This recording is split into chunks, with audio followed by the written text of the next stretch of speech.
Hello, dear students. Welcome back to the third lecture of the cell division.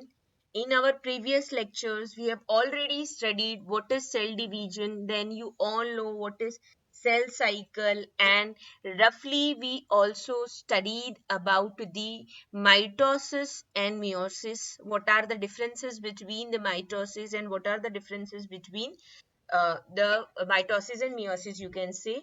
So in today's lecture we are going to study about the mitosis in detail.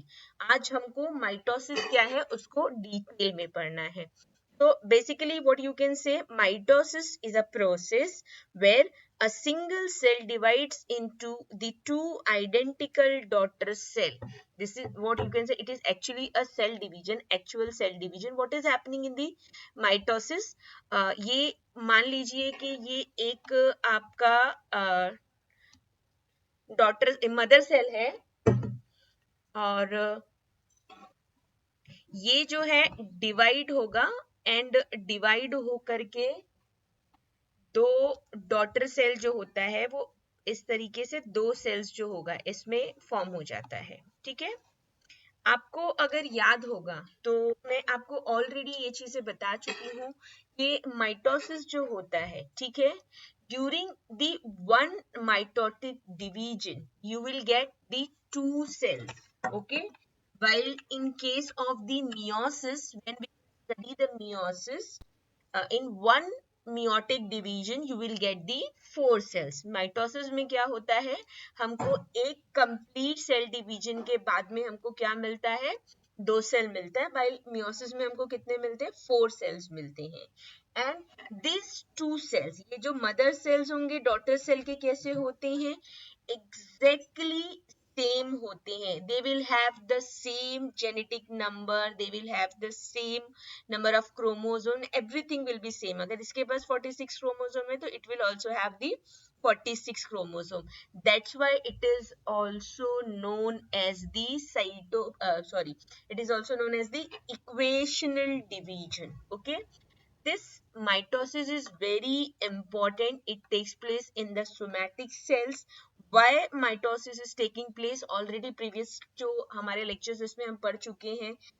The major purpose of the mitosis is for the growth and to replace the worn out cells. जो cells हमारे मतलब growth करने के लिए जो sales ये हो चुके हैं हमारे थोड़ा सा डैमेज हो चुके हैं उसके लिए भी हो सकता, मतलब ये यूज होता है. बट ऐसा है कि माइटोसिस अगर प्रॉपरली नहीं होता है, ठीक है, टाइम पर और कुछ मिस्टेक्स हो जाती है तो it can result in the change in DNA also which can cause the genetic disorder also. तो ये माइटोसिस जो प्रोसेस होता है ये बहुत ज्यादा इंपॉर्टेंट होता है. सबसे पहले आपको इसका डेफिनेशन याद रखना होगा. माइटोसिस क्या है, is a phase of cell cycle. It is a phase of cell cycle where the nucleus of the cell divides into two nuclei with an equal amount of genetic material. जो cell होगा हमारा, suppose ये एक cell है, ठीक है, इस cell के अंदर जो न्यूक्लियस होगा, सबसे पहले माइटोसिस में क्या होगा, न्यूक्लियस विल डिवाइड. ठीक है, यहाँ पर जैसे कि आप ये डायग्राम में देख सकते हो, this is a cell and this one is the nucleus. Inside the nucleus you can see the genetic material. ठीक है, तो यहाँ पर जो आपको दिखा रहा है ये सारा न्यूक्लियस है, ये सेल नहीं है.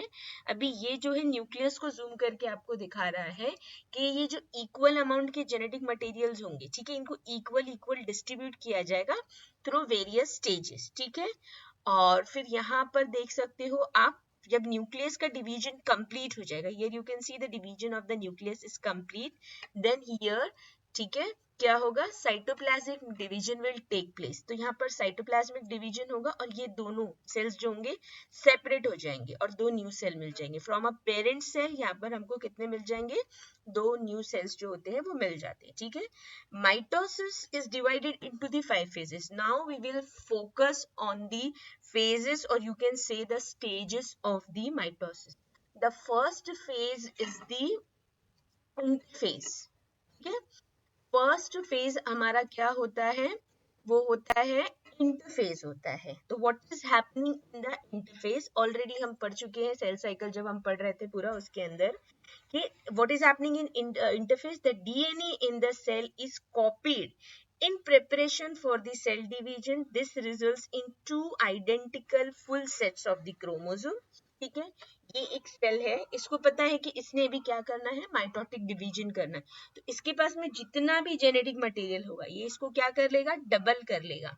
ठीक है, तो इसके पास में जो सेट है पूरा सेट क्या होगा, डबल हो जाएगा, डबल सेट ऑफ क्रोमोसोम हो जाएगा. ठीक है, उसके अलावा क्या चेंजेस होंगे इंटरफेस में, आउटसाइड द न्यूक्लियस.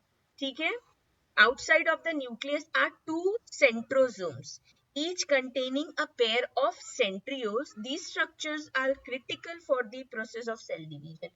यहाँ पर आप देखोगे कि इस तरह से आपको दिख सकता है कि ये जो है, ठीक है, ये सेंट्रोसोम एक सेल डिवीजन है जिनके अंदर सेंट्रियोल्स प्रेजेंट होते हैं. ये भी बहुत इंपॉर्टेंट जो है रोल प्ले करती है सेल डिवीजन के लिए. ठीक है, माइक्रोट्यूब्यूल्स का फॉर्मेशन होता है, ये सारी चीजें जो होती है ये इंटरफेस के स्टेज में हो जाती है.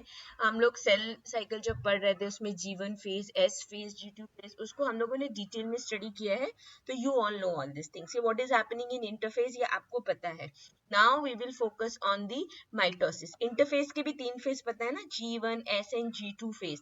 वो सारे फेजेस कंप्लीट होने के बाद सेल कौन से फेज में आता है, M फेज में आता है. M फेज में क्या होगा, माइटोसिस होगा. And mitosis is again divided into 2 phases. इसको 2 बेसिक पार्ट में हम लोग डिवाइड करेंगे. कौन से 2 पार्ट होंगे इसके अंदर, the first one will be the karyokinesis and the second one will be the cytokinesis. Karyokinesis means division of the nucleus and cytokinesis means division of the cytoplasm. तो यहाँ पर जो सबसे ज्यादा इंपॉर्टेंट होता है वो है कैरियोकाइनेसिस. ये सारे जो स्टेजेस आप देख रहे हो, prophase, metaphase, anaphase, telophase, these are all stages of the karyokinesis only. ये सारे karyokinesis में होते हैं. और साइटोकिनेसिस में क्या हो रहा है, सिर्फ साइटोप्लाज्म हमारा डिवाइड हो जाता है. तो जो ज्यादा डिटेल में आपको पढ़ना है, ज्यादा फोकस करना है आपको, वो किस पर करना है, आपको कैरियोकाइनेसिस के ऊपर करना है. तो the first stage of the karyokinesis, the first stage of the nuclear division is prophase. First phase कौन सा होता है हमारा, प्रोफेज होता है. ठीक है, now what is happening in the prophase, ये देखो, ये इस तरीके से ये जो आपको नजर आ रहा है, ठीक है, ये सेल है पूरा. ठीक है, inside here you can see this is the nucleus. ठीक है, ये एंडोप्लाज्मिक रेटिकुलम और भी जो दूसरे माइटोकॉन्ड्रिया, अलग अलग सेल ऑर्गेनल्स जो है वो आपको दिख रहे हैं. यहाँ पर सेंट्रियोल्स है, इसमें स्पिंडल फाइबर फॉर्मेशन वगैरह हो रहा है. हर एक चीज को हमको स्टेप बाय स्टेप समझना है. What is happening in the prophase, the chromosome condense into X-shaped structure that can be easily seen under a microscope. यहाँ पर जो हमारा आप देख सकते थे प्रोफेज से पहले जब सेल इंटरफेस में था, तो जो जेनेटिक मटेरियल था वो अनअरेंज थ्रेड के जैसा इसी तरीके से रेंडमली आपको नजर आ रहा था.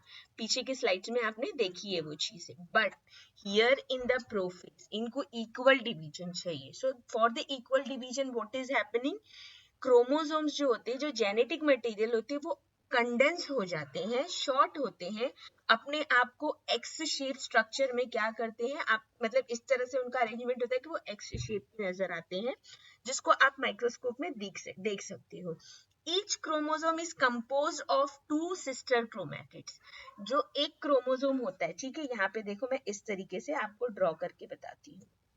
Suppose this is 1 chromosome and बीच में यहाँ पर जो होता है वो इनके सेंट्रियोल होता है. ठीक है, तो दिस इज 1 सिस्टर क्रोमेटिड, ये पार्ट, और ये पार्ट जो है ये क्या है, ये दूसरा सिस्टर क्रोमेटिड होता है. ठीक है, और इन दोनों के पास में आइडेंटिकल जेनेटिक मटेरियल होता है. अगर यहाँ पर फॉर एग्जांपल स्किन कलर के लिए जीन है, तो यहाँ पर भी स्किन कलर के लिए होगा. यहाँ हेयर कलर के लिए है, तो यहाँ पर भी, मतलब दोनों सिस्टर क्रोमेटिड्स के पास में क्या होते हैं, आइडेंटिकल जीन्स होते हैं. ठीक है, the chromosomes pair up so that both copies of chromosome 1 are together, both copies of chromosome 2 are together. यहाँ पर जो क्रोमोसोम्स होते हैं वो अपने आप को पेयर करते हैं. क्रोमोसोम नंबर 1 एक साथ, क्रोमोसोम नंबर 2 एक साथ, क्रोमोसोम नंबर 3, यानी कि जितना भी जो पैटर्नल मैटरनल जेनेटिक मटेरियल होता है, जो आपको ऑलरेडी पहले बता चुके हैं हम, तो वो अपने आप को क्या करते हैं, अरेंज कर लेते हैं at the end of the prophase. ठीक है, अब क्या होता है, यहाँ पर क्रोमोसोम्स ने तो अपने आप को अरेंज कर लिया, कंडेंस हो गए, शॉर्ट हो गए, अरेंज किया उन्होंने. नाउ व्हाट विल हैपन, ठीक है, the membrane around the nucleus, ये जो मेम्ब्रेन होती है ना, न्यूक्लियर मेम्ब्रेन, ठीक है, ये दे स्टार्ट डिसॉल्विंग या फिर डिसअपियर होना क्या होती है, स्टार्ट हो जाती है, ठीक है। द माइटोटिक, नेक्स्ट क्या होता है, the mitotic spindle consist of the microtubules and other protein extend across the cell between the centrioles as they move to the opposite poles in the cell, ठीक है। ये जो आप देख रहे हो यहाँ पर, ये जो स्ट्रक्चर है माइटोटिक स्पिंडल है, जिसमें सेंट्रियोल्स होते हैं और भी बहुत सारे प्रोटीन्स होते हैं।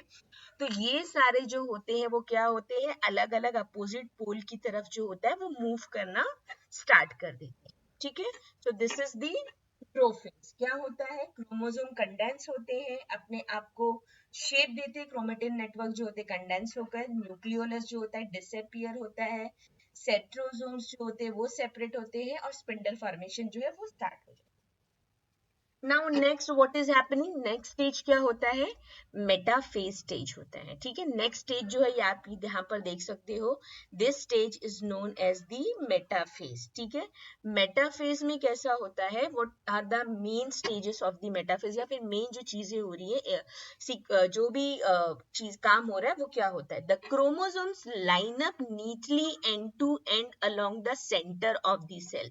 सो here you can see, chromosomes जो होते हैं ना वो अपने आप को क्या करते हैं, सेल का जो सेंटर होता है वहां पर बराबर एक सीक्वेंस में लाइन अप कर लेते हैं, ठीक है। अब यहाँ से जो सेंट्रियोल्स है, ठीक है, वो अपोजिट पोल पर पहुंच चुके, the centrioles are now at opposite poles of the cell, ठीक है, and they also have a mitotic spindle fibers, ठीक है, which is extending from them, तो ये यहाँ से क्या हो रहा है, एक्सटेंड हो रहा है, ठीक है। माइटोटिक स्पिंडल्स जो होते हैं वो अपने आप को क्या करते हैं, ये जो सिस्टर क्रोमैटिड्स होती है उससे क्या करते हैं, अटैच कर लेते हैं। This is happening in the case of metaphase. Metaphase stage में क्या हो रहा है, क्रोमोसोम अपने आप को एक का अलाइन करते हैं सेंटर में सेल के, और यहाँ पर जो सेंट्रियोल्स होते हैं उससे जो स्पिंडल फाइबर्स होते हैं वो सिस्टर क्रोमैटिड्स जो होता है वहां से अपने आप को क्या करते हैं, अटैच कर लेते हैं सेंट्रोसोम से, ठीक है। The third phase is the anaphase. Now what is happening in the anaphase? ठीक है, ये जो सिस्टर क्रोमैटिड्स हैं, ठीक है, वो उनके ऊपर एक प्रेशर लगता है जिससे वो पुल होते हैं और वो बीच में से इक्वल इक्वल कैसा होते हैं, डिवाइड हो जाते हैं, अपार्ट हो जाते हैं, ठीक है। और ये अलग अलग पोल की तरफ क्या होते हैं, इस तरीके से मूव करने लगते हैं, ठीक है। अनअटैच माइक्रोट्यूब्यूल्स, यहाँ पर जो माइक्रोट्यूब्यूल्स होते हैं वो क्या करते हैं, पुश करते हैं एक ईच अदर, ठीक है, सेल को ऐसा इलोंगेट करके खींचते हैं अपोजिट डायरेक्शन में, तो जिससे क्रोमैटिड्स क्या होती है, सेपरेट हो जाती है, अपोजिट पोल पर चली जाती है। This is happening in case of the anaphase, okay. The last phase is the telophase. What is happening in the telophase, ठीक है। टीलोफेज में क्या होता है, यहाँ पर अब ये दोनों जो है सेपरेट हो गए सिस्टर क्रोमैटिड्स, तो सेल जो है यहाँ पर इसके पास भी पूरा, ये साइड में भी पूरा फुल सेट है क्रोमोसोम का, और ये साइड में भी कैसा है, फुल साइड है, मतलब क्रोमोसोम है। तो यहाँ पर जो क्रोमोसोम्स थे ना, कंडेंस होकर जो क्रोमोसोम्स बने थे, तो वो वापस से कैसा होता है कि क्रोमेटिन नेटवर्क में जो होता है वो कन्वर्ट हो जाते हैं, न्यूक्लियर मेम्ब्रेन जो होती है वो रीअपियर होना स्टार्ट हो जाती है, ठीक है। न्यूक्लियोलाई जो प्रोफेज में डिसअपियर हो गया था वो भी आ जाता है, सेल जो है वो इलोंगेट होता रहता है। तो ये जो स्टेज होता है इसके बाद में जब न्यूक्लियस फॉर्मेशन पूरा कंप्लीट हो जाता है, ठीक है, then what will happen after that, cytokinesis will take place. What will happen in the cytokinesis, ये जो सेल होगा, जैसे ये पूरा सेल, ये इसका साइटोप्लाज्म है, तो ये साइटोप्लाज्म भी डिवाइड हो जाएगा और ये दो जो न्यू सेल होंगे, दो न्यू इंडिविजुअल सेल्स जो है वो उनका फॉर्मेशन जो है वो कंप्लीट हो जाएगा। So I hope the mitosis process is clear to you. The mitosis is divided into karyokinesis and cytokinesis. Karyokinesis क्या होता है, division of the nucleus, and what is cytokinesis? Cytokinesis is the division of the cytoplasm. तो karyokinesis में आपने 4 stages पढ़े, prophase, metaphase, anaphase and telophase. हर किसी को, हर एक स्टेज को आपने डिटेल में पढ़ा, और लास्ट में क्या होता है, साइटोकिनेसिस जो है वो स्टेज कंप्लीट होता है।